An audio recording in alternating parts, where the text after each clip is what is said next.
Good afternoon, ladies and gentlemen. I am Bruce Barnes, the Ron and Donna Fielding Director of George Eastman House. Welcome to our museum on this beautiful afternoon. Our institution's first and foremost mission is preservation. Fundamentally, preservation requires a recognition of the essential value of past achievements, and in particular, an appreciation of creative individuals who over the many years have made an important contribution to cinema. When our museum opened its doors in 1949, we were one of the very few institutions in the world that recognized that film preservation was an imperative.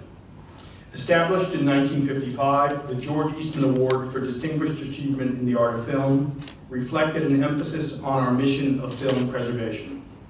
In that year, the museum presented the award to silent era greats such as Charlie Chaplin, Lillian Gish, Gloria Swanson, and Cecil B. DeMille. Honorees over the ensuing decades have included Fred Astaire, Lauren Bacall, Frank Capra, Gary Cooper, Greta Garbo, Audrey Hepburn, Gregory Peck, Martin Scorsese, Jimmy Stewart, and Meryl Streep, to name just a few. Michael Douglas's work as an actor and producer have earned him a place in this august group.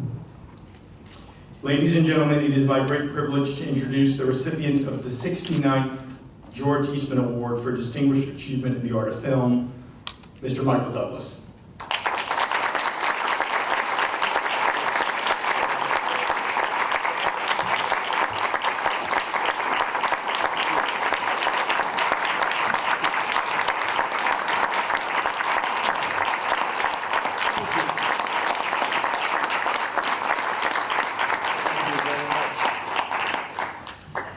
Thank you, Bruce, for that stunning introduction.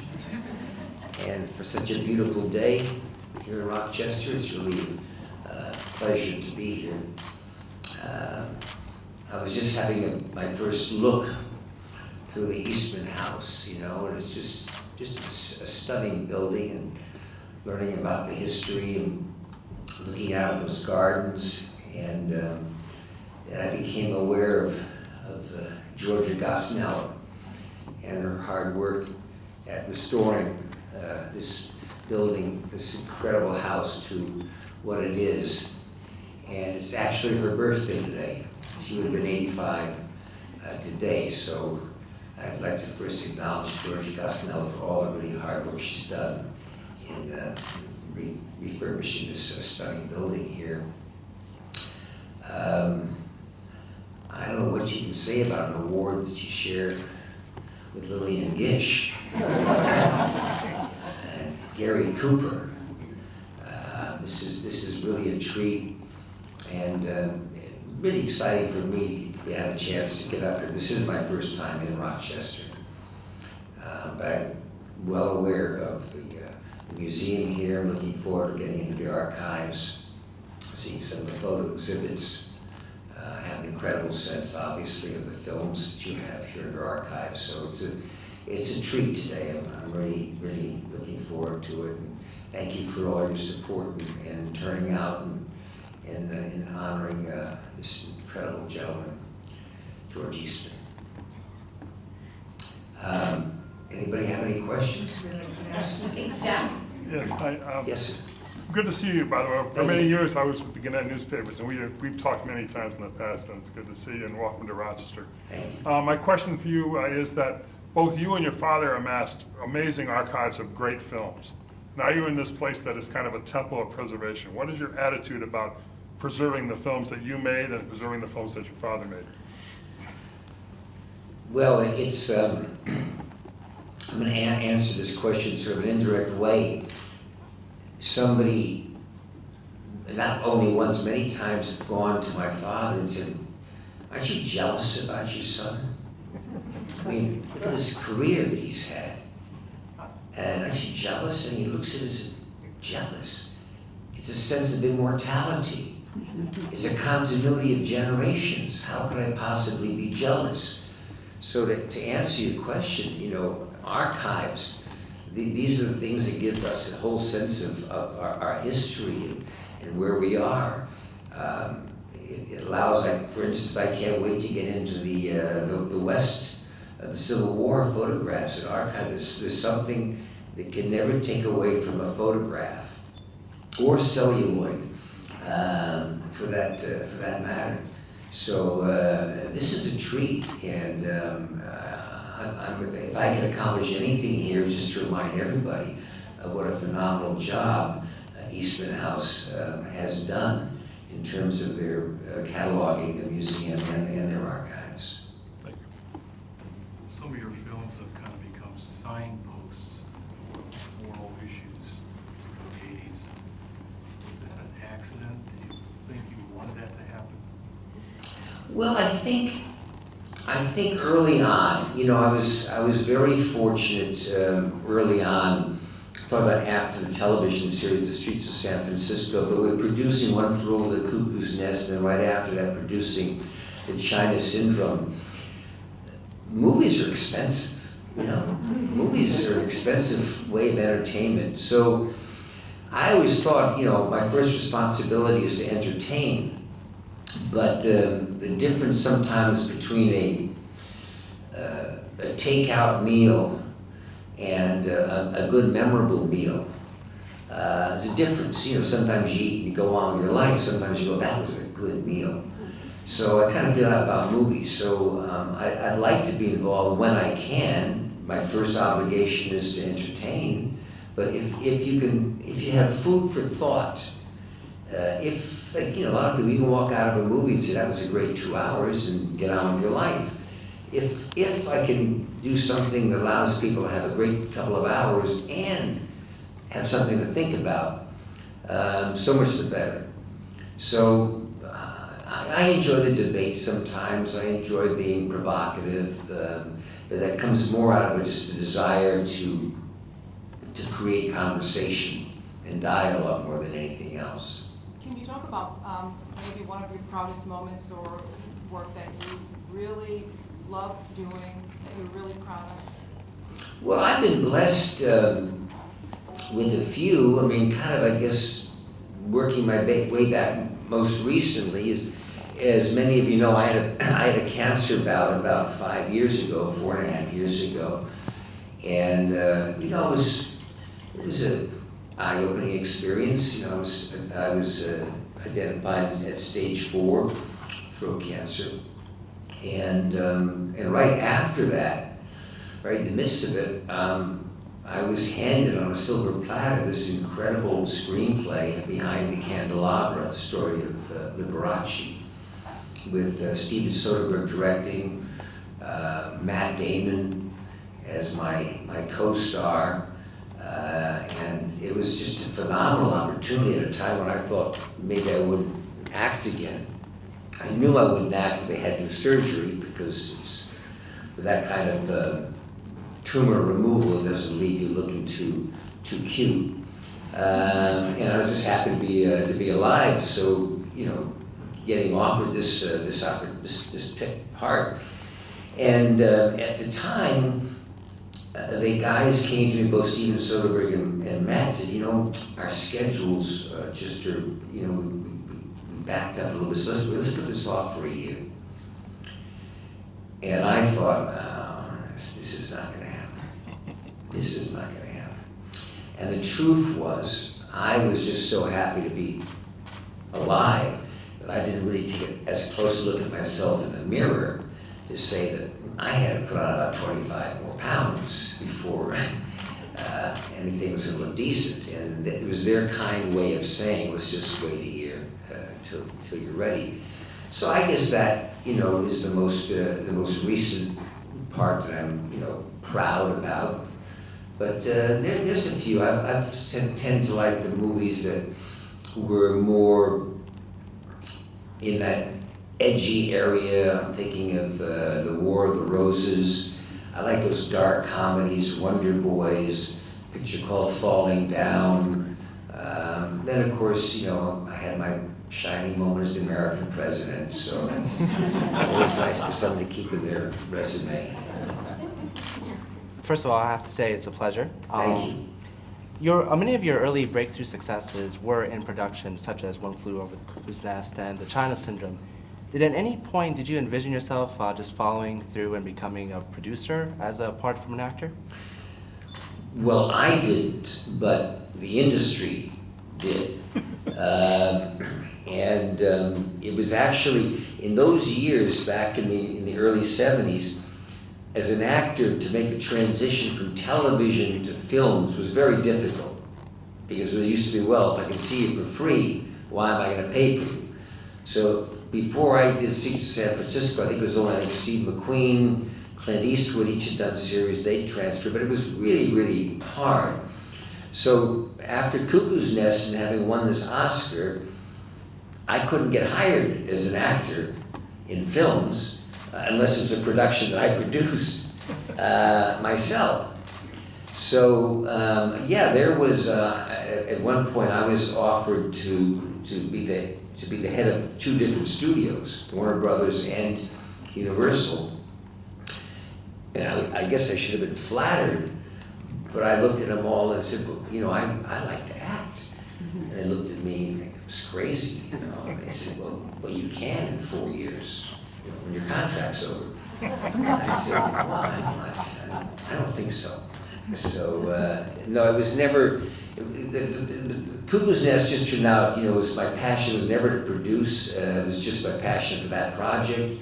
I loved it, was able to, thanks to my father in a good part, able to get it going, and it set me on this whole other road which I had never anticipated. I got to tell you, I've always been curious about something. I saw The China Syndrome about 2 weeks after it opened in New Orleans with my brother, and we came home, and on the news is 3 Mile Island. And of course, we were like blown away. And I was wondering what your reaction was when that happened. Well, it was an epiphany for me. It was probably the most, you know, religious experience that I ever had, and has stayed with me, you know, for the rest of my life. Is that my major area of that I focus on is elimination of nuclear weapons, focus on disarmament. But we had, in the process of making the film, we brought in some technical advisors who were actually ex-GE quality assurance people who had lost faith and had gone over to the other side on the issue, and they kind of gave us the scenario for our meltdown, possible meltdown at the end of the picture. And after, well, 2 things happened.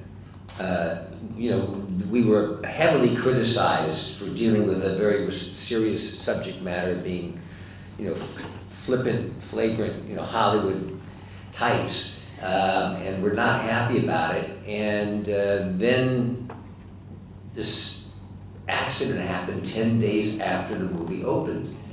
And, you know, the accident was in Harrisburg, Pennsylvania, and one of the lines in our movie about the China Syndrome or meltdown is it would destroy an area the size of Pennsylvania. And so, you know, this was all going on, and it was like a religious experience, you know, for us. Mr. Douglas, welcome to Rochester. Thank you very much. Happy that you're here. During the 37th Annual AFI Awards, Lifetime Achievement Award, which you are a recipient of, Charlie Sheen did a magnificent job in highlighting your humanitarian efforts. And I was moved to tears with how you received Stephen Swanky. I couldn't really put it in words. I thought, what a man. And I wonder if you could speak to what your thoughts were at that moment and perhaps talk a little bit about your humanitarian efforts. Sure. Well, I'm a United Nations messenger of peace. I know that the United Nations has a lot of representatives, but as messengers of peace, there's about, I think it's about 14 of us. I was appointed in '98 by Secretary General Kofi Annan. Elie Wiesel is one, Jane Goodall is another. And I focus in the area of disarmament. And so I had gone down to Sierra Leone on a trip sponsored by the United Nations just to be involved with a documentary about child soldiers and the terrible civil war that had gone on in Sierra Leone, Liberia, over the years, and the use of child soldiers, and which is not just a problem there, but it is, worldwide. They're easy to manipulate. They literally drug them up, shoot needles right directly into their head, and lose their families. Are terrified, if they don't cooperate, they lose limbs. And Stephen Swanky was a young man who had been a child soldier for a few years and had done a lot of actions that nobody here would want to hear about. But then had formed I think it was called Drumbeat. He had a radio station that he had on the air that had become really, really popular, and was just an amazing young man. And so he left a lasting impression for me. And so I've been helping just to fund him, finance his way through college. And he graduated from college, and he's living in Baltimore now. So he's a lovely guy. So most of my efforts are focused in the area of disarmament. You get a lot of requests on your time.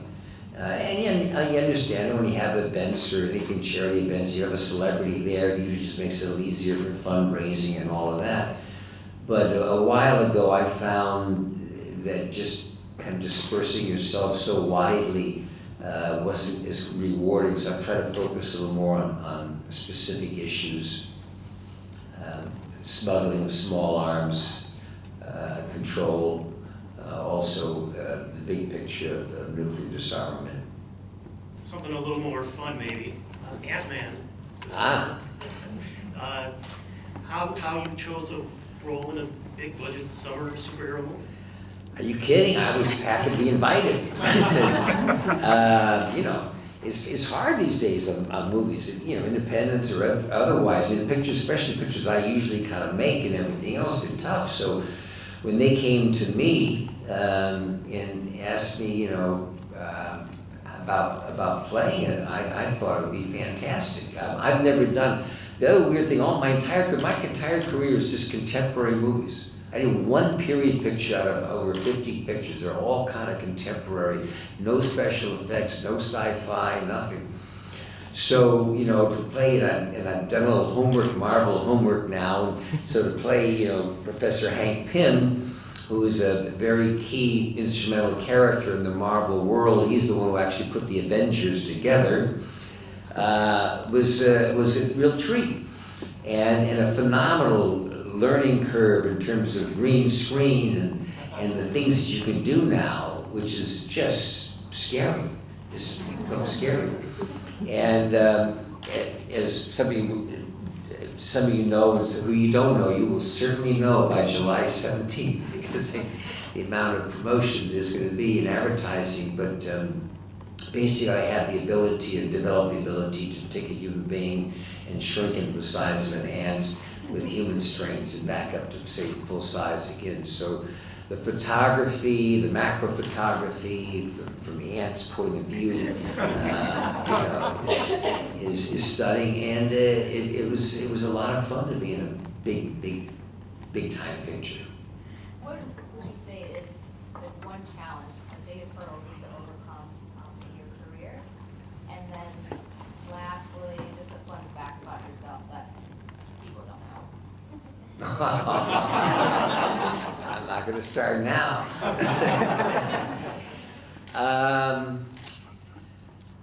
I guess for me, the idea of being second generation in most every career business should be a tremendous plus.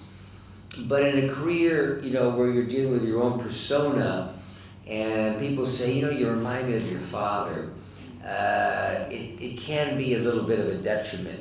And I'm always surprised by how few second generation people in our business have made it. Something Jane Fonda and I used to talk about a lot. So, it wasn't really till the year of Wall Street, 1986, where Wall Street and Fatal Attraction came out within 3 months of each other. And I got nominated and won the Oscar for Wall Street as an actor, where I kind of felt that I finally got out of the shadow of my father, and kind of felt like I was my own man, and that took a while. Other than that, I don't know. I don't think I'm gonna give away any secrets today. I'm an open book. It's just about see about anything you want about me. It's out there, you know. So, but just getting back to today, just want to thank everybody for coming out here, and it's just a tremendous honor for me when I look at the number of people that have received this award over the years, and now to get a chance to be up here and to see Eastman House. Looking forward to having my tour. To thank all of those people involved with this organization for the great work that they do, and also for the support that they have for Rochester. So thank you all so much for coming. Appreciate it.